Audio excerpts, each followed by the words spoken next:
Welcome back. Now let's continue the conversation. I'm now being joined on the program by Major General Chris Olukolade, who, of course, is a retired general and was, of course, while he was serving, the spokesperson of the Nigerian military, actually the Director of Defense Information, former Director of Defense Information. Thank you very much, sir, for joining us on the program.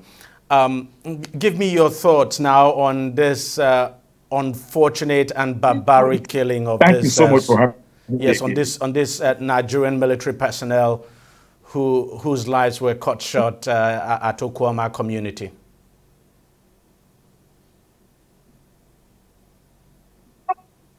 Yeah, well, my position on this. First of all, I join all other Nigerians, including your station, in commiserating with the Nigerian Armed Forces.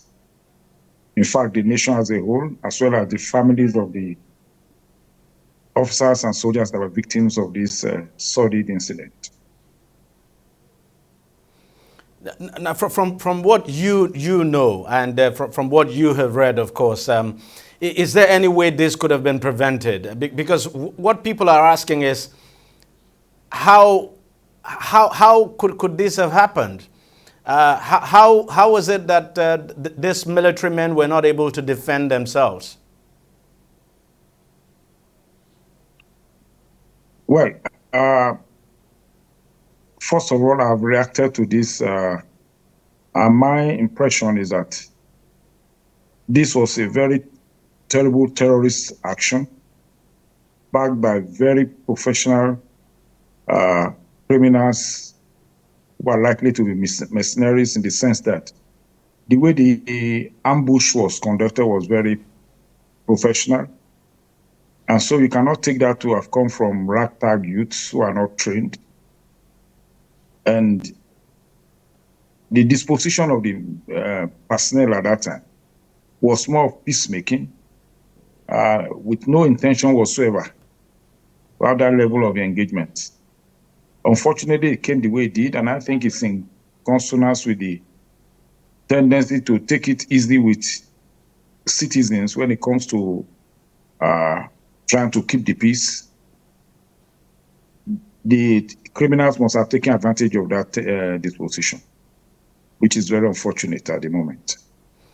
Now, there have also been suggestions, some people have said that there's a possibility that these criminals, those who did this, probably didn't know that these men were military officers. There's no way they would not have known, with both previous engagement and while the incident was on. You know that it was a clear ambush, and the ambush could not have been just on, ordinary people. Like I said, it was perfectly conducted, both in terms of the plans, the execution. It was a well-made ambush. So they were possibly conscious that the people they were dealing with were military and would not be caught unawares as such. So they planned their ambush in a very embarrassing way. Unfortunately, this is the outcome. I don't believe that they didn't know these were military people. Now, General, judging by the previous actions and the action itself. Now, General, one other thing I want to ask you is, what do you think could be the motivation behind decapitation? After killing these officers, they went ahead to decapitate the bodies. What exactly do you think they were trying to do? Instill fear or what? Well, this is my own opinion. I think it's a ritualist and possibly with some cultist background of the criminals. This act of barbarism could not have just been for the fun of it. They did it conscious of the implication and with certain motives at the back of their mind. I don't think they did it just for the fun of it. Without doubt, they are cultists, they are ritualists, or they are working in concert with those ritualists. Do you think this could have happened without, or that the leadership of that community could not have done something to stop this? Perhaps it turned out of their hands. Perhaps the matter was eventually beyond their control, because no normal elder would want to commission that kind of sordid action against the Nigerian state. So I believe that the leaders of that community possibly did not envisage the level of devastation that will come out of the action of the people involved in this. And it's not likely that any decent elder will commission youths or any gang to engage the military. They should have an idea of the implication and the repercussion that it will bring. And of course, the Chief of Defense Staff, while speaking on this issue, said apart from the death of these officers, that their rifles were taken away, and that in the military it's very important that those rifles are recovered. Just give us a sense of how important it is, for these rifles to be recovered. Yeah. Actually, the teaching in the military is that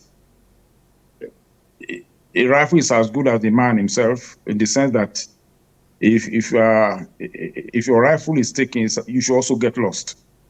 So anything will be done to find those rifles. And whoever is in possession of them will only be looking for trouble to still keep them.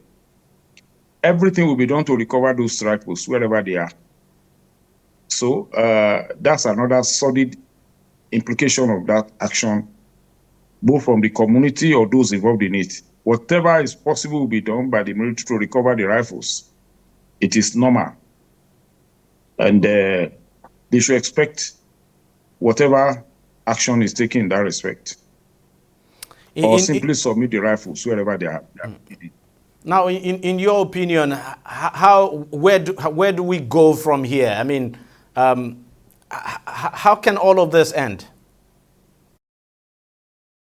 Well, it can end. I think in itself, it has triggered some reaction from the public. First of all, the outcry, the condemnation of the action itself is encouraging, because across the whole state and globally, there have been serious condemnation of this action. That in itself gives a picture of the complexity of the situation the military is managing at the moment, and the need for more understanding and cooperation. I even think that the reaction to this has promoted the level of cooperation with the military that will be helpful eventually. And from now, everybody knows the kind of hazards involved in managing criminals that are bent on every trace or act of terrorism across the state. Finally, General, how would you react to, complaints in some places that, look, innocent citizens are being affected by this, and that as we speak, this community is completely deserted. Gaining access is a big problem, and there are also fears that this may go the way of OD and Zakibian before it.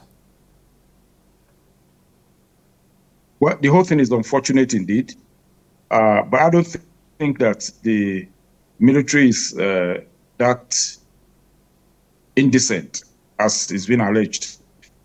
Today's military is well trained to recognize the importance of observation of human rights in the conduct of operations, as well as the observation of the tenets of the law of armed conflict. So I don't think that the operations are being conducted purely to punish the community. Like I mentioned earlier, it will only be good for everybody in that vicinity that these rifles are found, at least for now. The unfortunate deed has been done. The next thing is to ensure that such never happens again.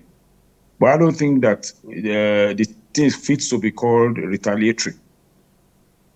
The essence is to recover the arms that have been stolen, and until they are recovered, every action will be taken to ensure that those in possession of them return them. So if anybody is there and knows about it, simply just give out these criminals. And how important is it to get these criminals arrested, to bring them to justice? Yeah.